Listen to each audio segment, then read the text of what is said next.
All right, Mr. Olaide, if we would need to take a moment on this one, the PDP presidential candidate has released a statement. We'll have the press release here, about 11 paragraphs, so it will take a while to read this.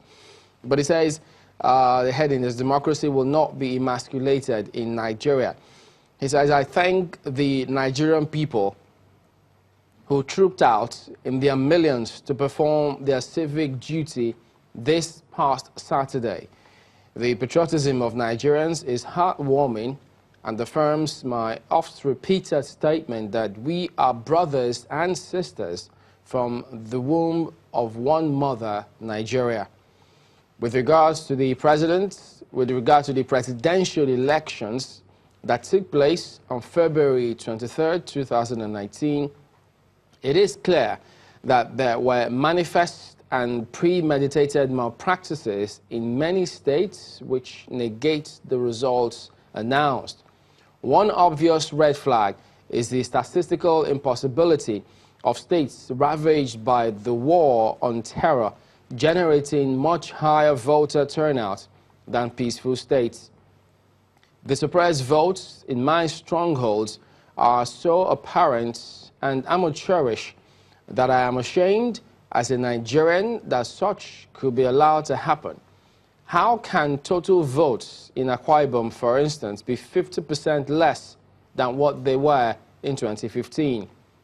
Another glaring anomaly to the disruption of voting in strongholds of the PDP in Lagos, Akwa Ibom, Rivers, and diverse other states, with the authorities doing little or nothing, and in some cases, facilitating these unfortunate situations. And then there's an attached document or links which he also says can be referred to. He goes on to say, the militarization of the electoral process is a disservice to our democracy and a throwback to the jackboot era of military dictatorship. In some areas of the country, such as Rivers, Akwa Ibom, and Imo states, troops deployed for the elections turned their guns on the very citizens they were meant to protect. This is condemnable and should not be associated with our electoral process in the future. I'm a Democrat, and there are democratic avenues available to present the truth to the nation and the watching world. Already, many international observers have given their verdicts, which corroborate our observations. I am sure more will come in the coming hours and days. If I had lost in a free and fair election, I would have called the victory within seconds of my being aware of his victory to offer not just my congratulations, but my services to help unite Nigeria by being a bridge between the North and the South. However, in my democratic struggles for the past 3 decades, I have never seen our democracy so debased as it was on Saturday, February 23, 2019. 2007 was a challenge, but President Yaradua was remorseful. In 2019, it is sad to see those who trampled on democracy thumping their noses down on the Nigerian people. Consequently, I hereby reject the results of the February 23, 2019 sham elections and will be challenging it in court. I want to assure my supporters and the entire Nigerian people that together we will not allow democracy to be emasculated. I hope and pray Nigerians will someday summon the courage to defend democracy. This is the only way we can move away from being the world headquarters for extreme poverty. Signed, Waziri Atiku Abubakar, 27 February 2019. So that is a statement coming from the PDP presidential flag bearer. So having said that, we'll go to break. We'll come back. Don't go away.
But those that were found guilty, they have been taken before the court.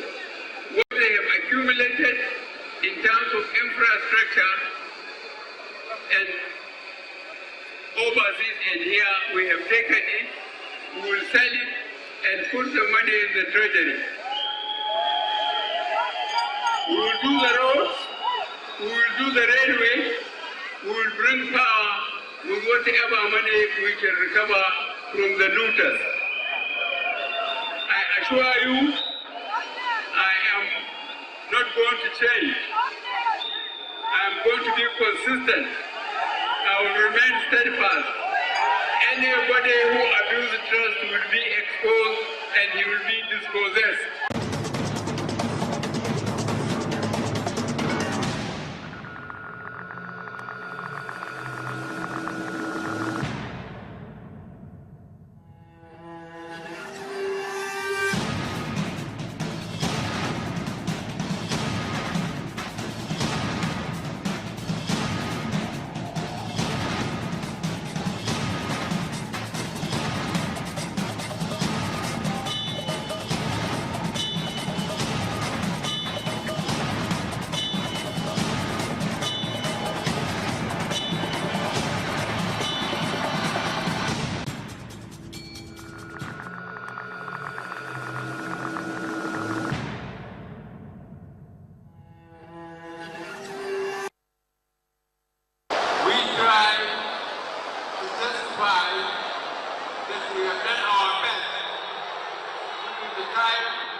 Welcome back to the verdict. Yes, it's just breaking news that the PDP presidential flag bearer has rejected the results of the elections, and we just read his press release distributed just now. Well, Mr. Gwade, how do you react to this? Well, it's a good one. Again, it will strengthen democracy. It's his option to reject the result. And I'm just happy that indeed he has taken to that truth. Because before the conclusion of the before the announcement of the result, what his camp were busy saying is that they were making all sorts of threatening statements which definitely will cause some stress on the system. But with this one, it will douse the tension that, okay, our man wants to take the legal options, which is the best. And we just pray that everything will just go on smoothly. The legal option, too, fortunately now, it has a time frame. So it's not going to be forever. And with that, then we'll see. It's a matter of some days. And of course, the whole thing will be clear and we'll know where we are going. To me, politicians should just learn to leave the people alone, not bring them into their own crisis. But we never, okay, look at it now. Yeah. The elections have come. Where we have issues, some people have been busy maiming themselves, shooting themselves, killing themselves, which again to me is quite unwarranted, is not necessary. But then we have peace, and that's what we have been praying for, that this election should not be a bloody election. And we have gotten to this level of peace now. My brother in Abuja said when he was coming to that studio in Abuja that he saw some element of peace and calmness in the environment. Me too, when I was coming, there's peace to this studio on the road. Ordinarily, sometimes immediately the results are released like this, crisis will go. People will go up in arms, start burning tires, destroying cars and all. But there's peace. And what normally brings about this disruption is the attitude of political gladiators. Now, I like the way the man has taken it. I want to go to court, appealing to Nigerians to take it easy, that to walk this tightrope smooth. So the followers too should just relax and sheath their sword. How quickly do you expect? Sorry, how quickly do you expect the INEC audit to come through? Well, as quick as possible, because he'll be needing that. Yes, obviously, they know that definitely the world is waiting for this, and they will work on it. And I'm sure, how long they take, obviously they too want to work within the framework of the electoral law. I guess they have 120 days within which to work on the whole thing, the elections itself. So everyone will just have to face his work, so that indeed this peace that we have gotten. I've been involved in this election and observation, and I know that we don't have problems much during voting. It is after the results have been announced anywhere. And the good thing, you're also a lawyer, so doesn't this take us back to what was brewing, or what happened about the CJN matter before these elections? So how do you think people will react to having known that it's not too clear yet now, the position of the CJN, we're still waiting for the NJC's decision? What do people expect from this? Well, there's no vacuum, as they will say. The CJN issue came. Unfortunately, the government looked at it the way to look at it. And of course, they took a step and took a stand. And of course, the courts have decided, and they are still talking on it, and the matter is in court.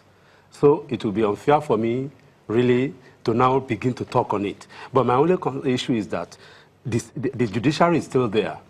If Onoge is not on seat, there are some people who is manning the Supreme Court and the judicial process. So let it run its course. Mine is that we don't want to act the cruel woman in the Bible who said because her son died as a result of her carelessness, then the other one who kept and who took care of her child should be killed also. There's time for everyone. The Buhari that is now victorious now, he too ran the race, he too went to court, and today he's been celebrated. So, and I'm happy that Atiku has taken this step. He too, his time will come. You don't like their Luther style? Sorry? You don't like their Luther style? No, their Luther will But don't forget, you've done it before. No, I've done, I told you, I'm sure you remember that I said that I look back and say, this boy, yeah, you wanted to give your mother, cause wahala to your mother. Many people died in the struggle. I remember when there was a time that during the struggle I had to seize a truck. This, if you remember, LSTC bus, that long bus, drove it and blocked the road. I was the one who did it in one of the roads to ensure that there is no movement. And that time we say no keke must care. There must not be going out and there must not be going in. Everything must stop because there is an aluta, the struggle is on. So, but that is when I was a youth. I behaved as a child. Now I'm more matured, I'm now grown up. So, but again, it will be my own, again, maybe because I'm now a pastor, that I want to preach peace. Because that's the only option. We can't go killing people, because if we say we'll start, innocent people will be the victims. And obviously, sorry? No, we don't know when it will finish. I don't know how it will finish, and the innocent people will be the victim, and the gladiators, none of them will have any issue.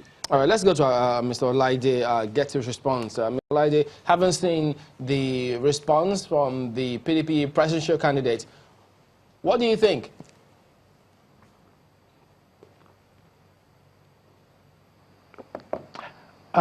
I think I also want to take the position of my brother, down in Lagos there with you guys, that it's commendable that the PDP candidate has decided to actually take the honorable route of democracy. He has, of course, reiterated the point that he's a Democrat, and I think his decision to actually approach the court reinforces that point. But also his commitment to democratic principles. There are quite a number of challenges that the elections presented to many of us. Many of us who had observers on the field did raise them. The issue of the logistics problems, security concerns. I think all of these certainly are genuine reasons for anyone to be aggrieved over the outcome of the elections. And I'm happy that he has decided to go to court. But I think even more importantly at this stage, it's important that he reaches out to his supporters to assure them and urge them to actually remain calm. The experience from 2007 showed that, just like your guest indicated earlier, that post-election violence, there's always a high risk of post-election violence. And I think the conduct and the attitude, but also the temperament of the political gladiators can either help to moderate the response of the general public or actually inflame them. And I think listening to the release from the PDP, I think is subtle enough. It expresses their confidence in the electoral process, in the democratic process. It expresses their commitment to go to court and try and secure justice. And I just hope that their supporters will take that, take their cue from that and then remain calm. Yeah, but when you say they should remain calm, does that then mean that they shouldn't peacefully, maybe hold placards on the street if it's peaceful? Shouldn't they consider that at all? They should just stay indoors and then go to court? If you ask me, and this is not to take away the right for peaceful demonstration from anyone, but I think under the current climate, it's dangerous, and I don't think it is the right thing to do under the present context. We are just coming out from an election that was very competitive, that was fiercely contested by two respected politicians. Of course, people are still smarting from the losses, while others are, in celebratory mood.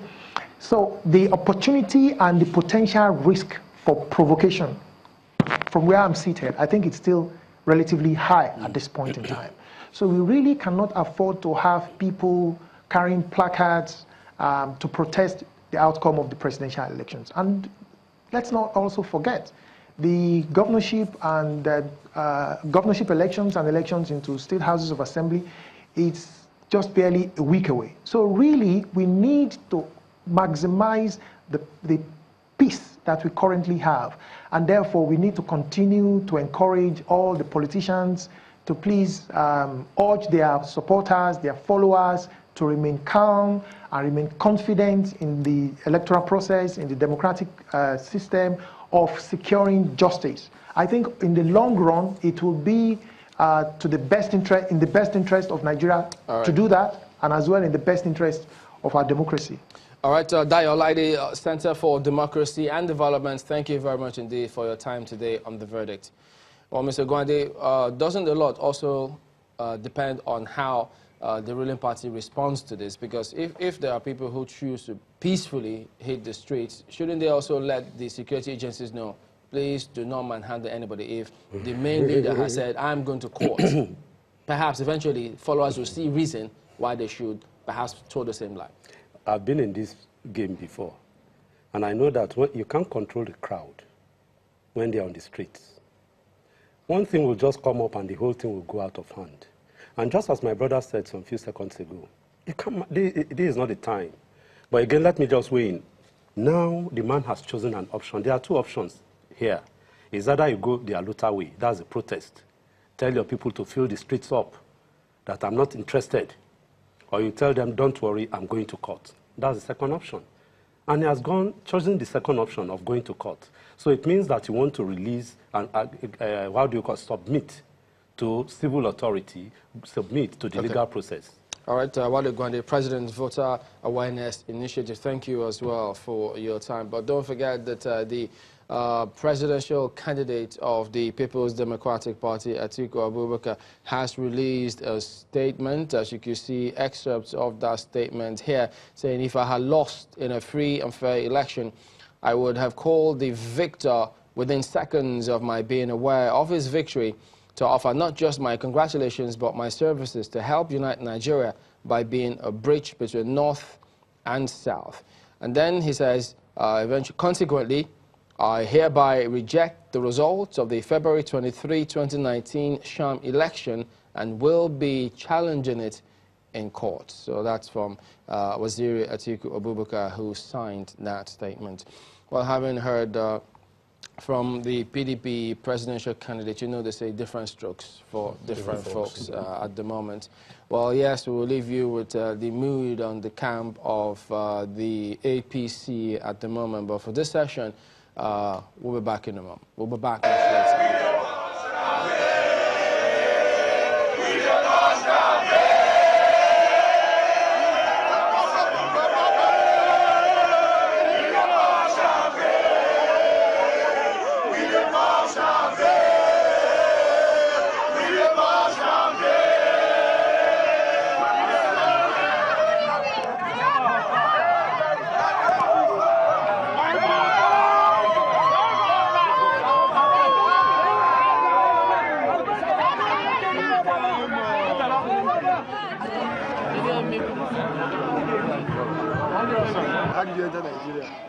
You know they have no drinking. Wait, you know what's happening?